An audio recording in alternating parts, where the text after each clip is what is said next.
My dear students, let me welcome you all to a new edition of physics. In this edition, we'll learn about a lot of expressions, a lot of definitions used in electricity. Definitions such as electric current intensity, ampere, coulomb, potential difference, volt, electric energy, power. Also, we'll learn about electric resistance and the factors affecting the resistance. Hopefully, you'll benefit from it.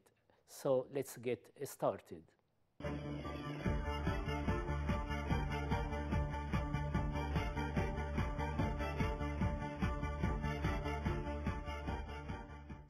Electric current and Ohm's law. First of all, let's define electric current. What's meant by an electric current? Electric current is flow of electrons in solid conductors.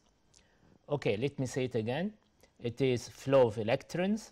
In general, it is flow of electric charges in solid conductors. And now, what's meant by electric current intensity? Electric current intensity is denoted by capital I, and it is calculated from the expression I equals Q over T. So electric current intensity will be, yes, the quantity when the time is equal to 1 second. Okay, now let's define it. Current intensity is the quantity of electricity that passes through a conductor in 1 second. Current intensity, it is the quantity of electricity that passes through a conductor in 1 second. Current intensity is measured in amperes. So talking about the SI unit of current intensity, it is ampere. Okay, since I equals Q over T, so ampere equals coulomb over second. We want to define ampere. Okay, it is unit of current intensity. So we should start with current intensity. It is the intensity of the electric current.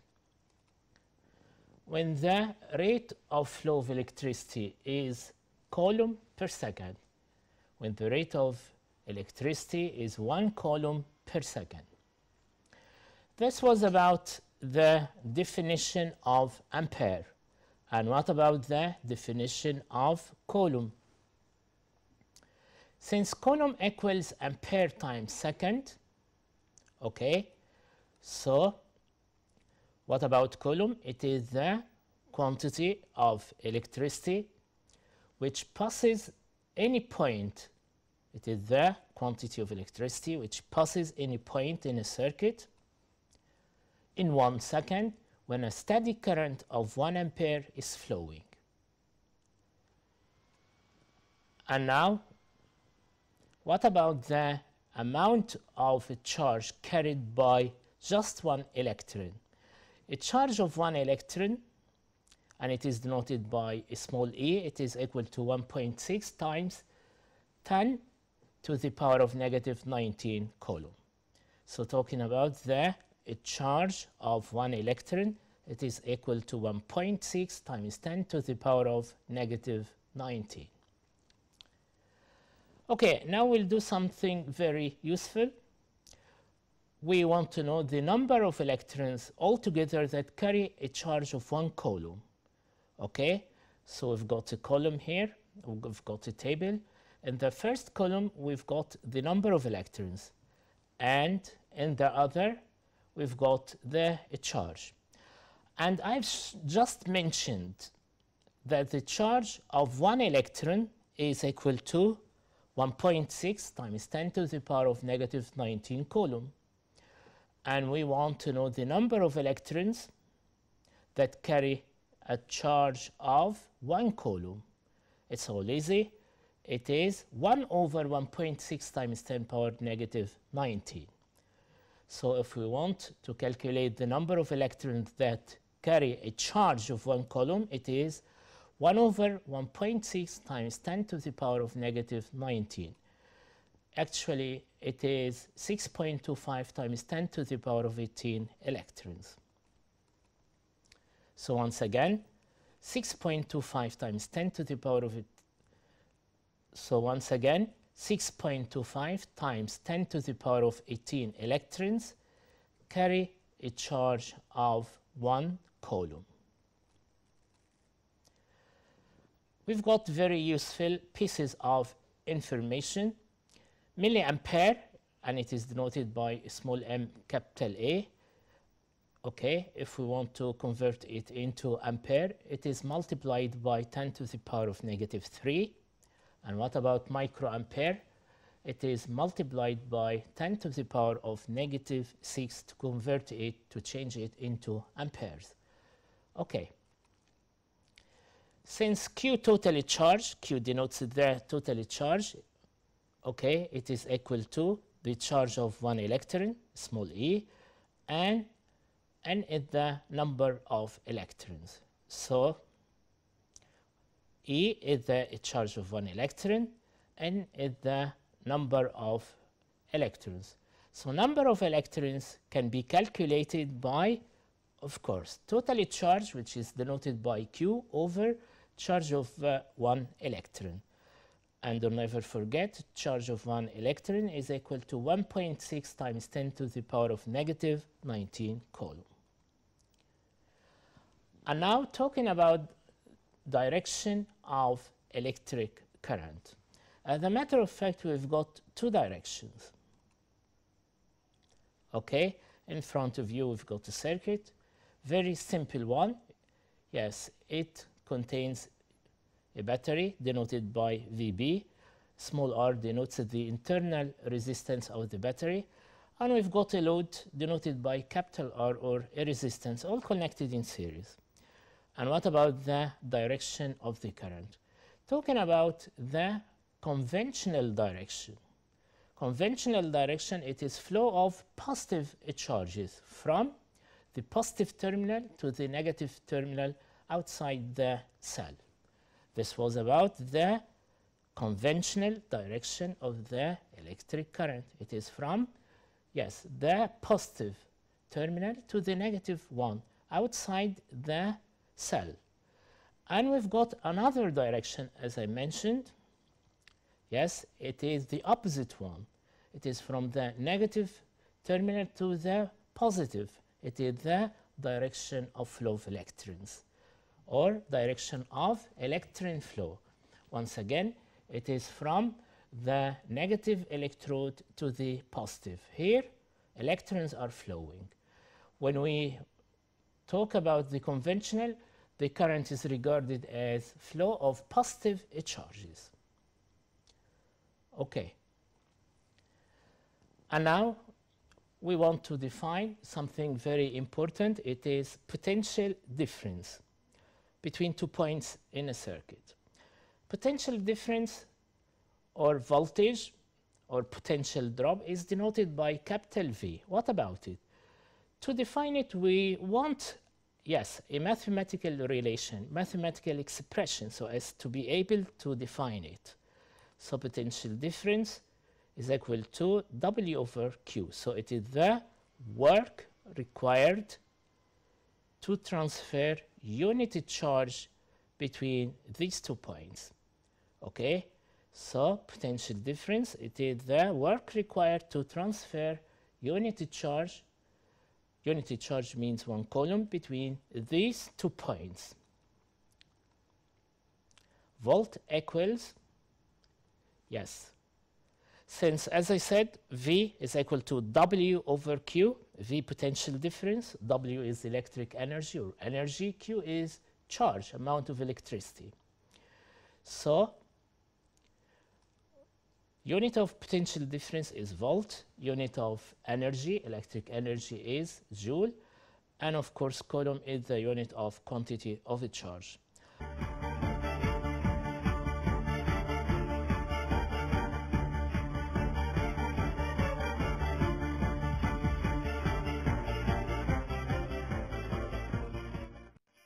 So volt is the potential difference between 2 points when a work of 1 joule is required to transfer 1 coulomb between these 2 points. Okay, also there is another definition for volt. Okay, it is the potential difference between 2 points when a work of 1 joule is required to transfer 6.25 times 10 to the power of 18 electrons, because this number, this figure, carries a charge of 1 coulomb. So it is the potential difference between 2 points when a work of 1 joule is required to transfer 6.25 times 10 to the power of 18 electrons between these 2 points. And we've got something very similar to potential difference. It is V battery or electromotive force of a cell. What's meant by electromotive force of a cell? Okay, as I said, it is denoted by EMF or V battery. It is the work required to transfer 1 coulomb, unit charge is called 1 coulomb, through the whole circuit. Whole circuit means external circuit as well as the internal circuit. So it is the work required to transfer unit charge through the whole circuit. That's to say through the external circuit as well as the internal circuit.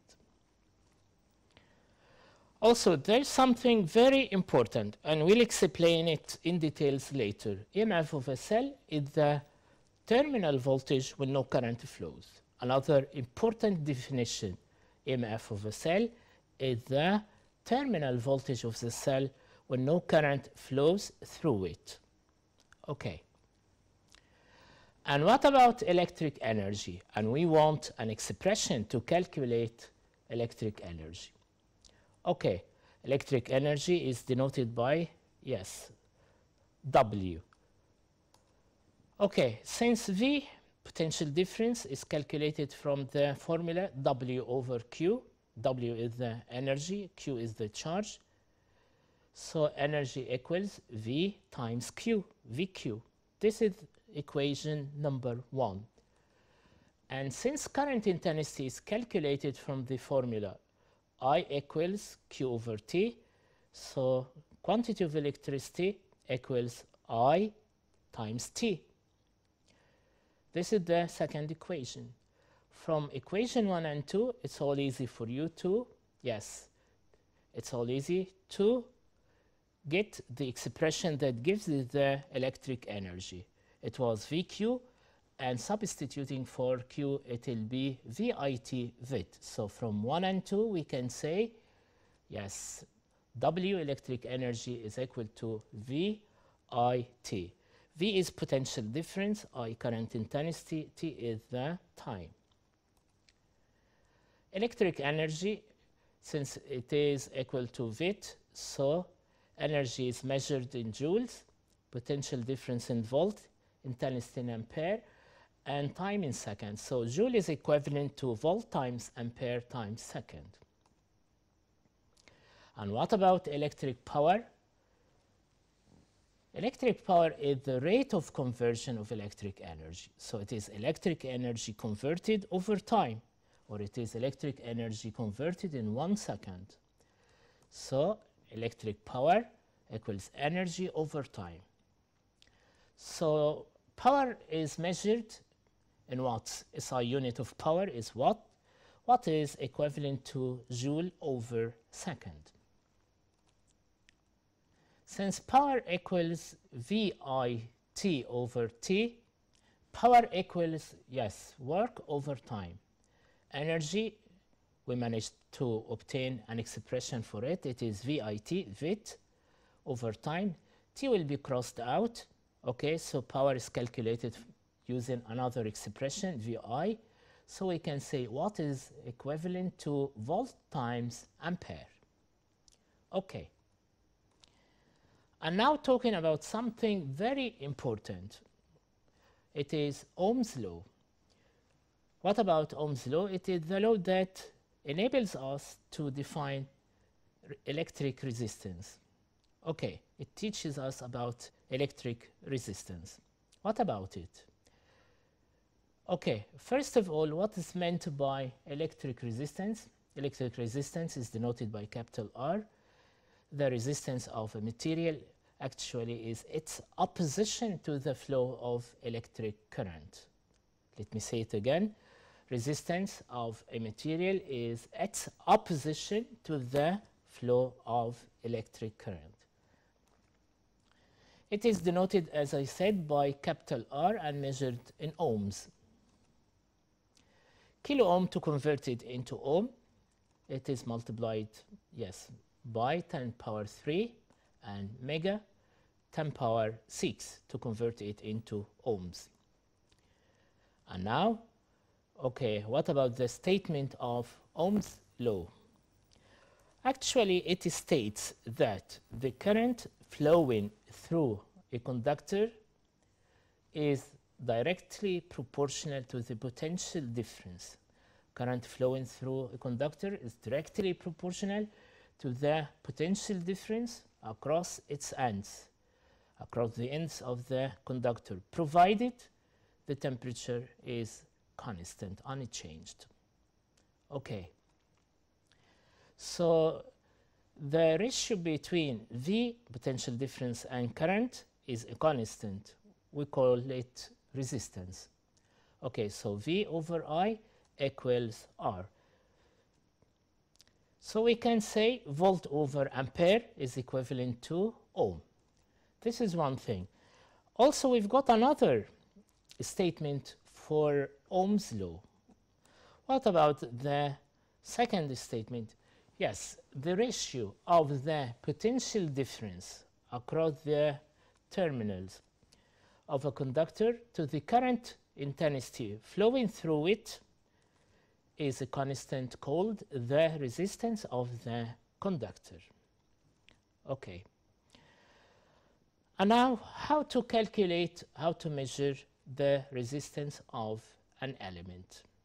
Okay, in front of you we've got a circuit that consists of a switch, okay, a battery, a rheostat, a meter, and a resistance. So once again, it consists of a switch. It is the control of the circuit to switch it on or off. And battery, okay, rheostat to change the resistance of the whole circuit, a meter to measure the current intensity, and the resistor. And they are all connected in series. Okay, and now we've got, yes, a device connected in parallel to the resistor. It is the voltmeter to calculate the potential difference across the resistor. So we've got a device that measures the current intensity that flows through the resistor. It is the ammeter. Potential difference across it is measured by the voltmeter. Okay, we have to, yes, switch it on. Circuit is closed, current flows. The reading on the ammeter is noted, and that on the voltmeter is noted also. By using the rheostat, we change the resistance of the whole circuit. Current changes, and it is measured by the ammeter. Also, the potential difference, it changes. We'll repeat this step, and we'll plot a graph between potential difference, okay, versus current intensity, and we'll obtain a straight line that passes through the origin.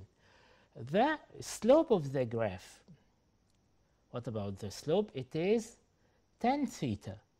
What about it? It is opposite over adjacent. So it is potential difference V over current intensity I, and it will give the resistance of the conductor. Okay, it is equal to R.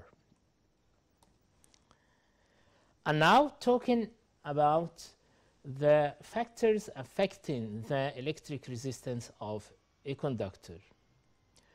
As a matter of fact, we've got 4 factors that affect the electric resistance.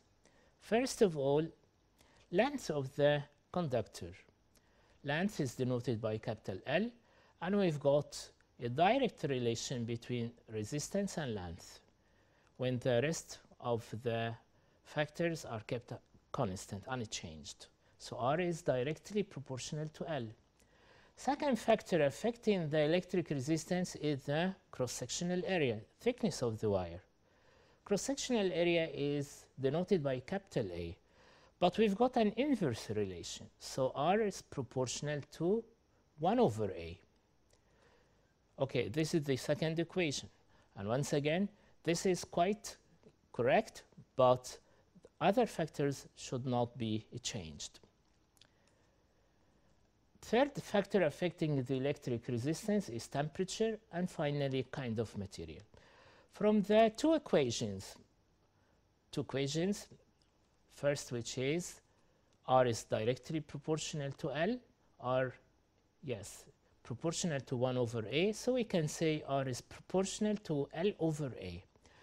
Proportionality sign is converted, is replaced by equality sign, okay? So a constant appears. Yes, it is denoted by rho E. And what about rho E? It denotes a specific resistance, and also it is called resistivity. So R is electric resistance, rho E is resistivity, L length of the wire, A is cross-sectional area.